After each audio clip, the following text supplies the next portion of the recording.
Pack the hamper with cucumber sandwiches and bring your copy of Brideshead Revisited. Here are some properties that allow you to escape the modern world, and all of them are inside the M25. Our first house was once known as Number 1 London. It's Apsley House, a Hyde Park mansion that for 200 years has been home to the Dukes of Wellington.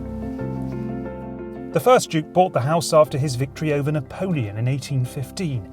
He filled it with military memorabilia, old master paintings, and of course, a few portraits of himself.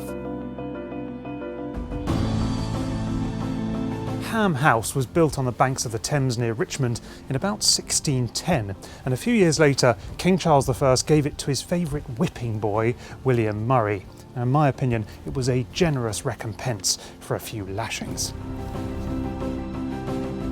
It's a marvellously well-preserved display of 17th century fashion.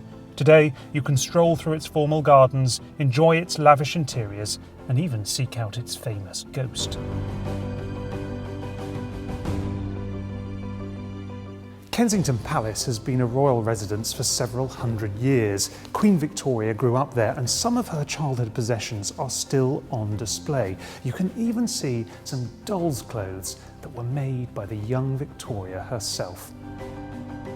If the weather's good, take a stroll around the sunken gardens, and if not, there's a fascinating display of royal fashions, including pieces owned by the Queen and Princess Diana.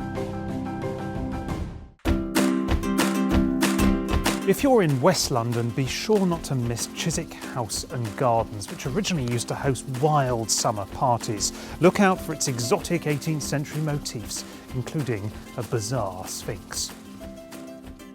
The villa has stunning grounds and garden buildings, and has a conservatory housing what is thought to be the oldest existing collection of camellias in the Western world.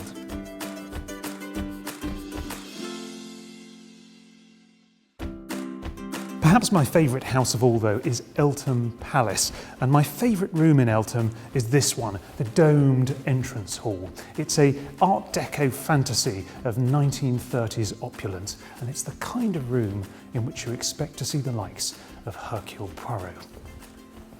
Built by the glamorous philanthropists Stephen and Virginia Courtauld, the interiors also feature a stunning gold-plated bathroom and the bedroom of the couple's pet lemur.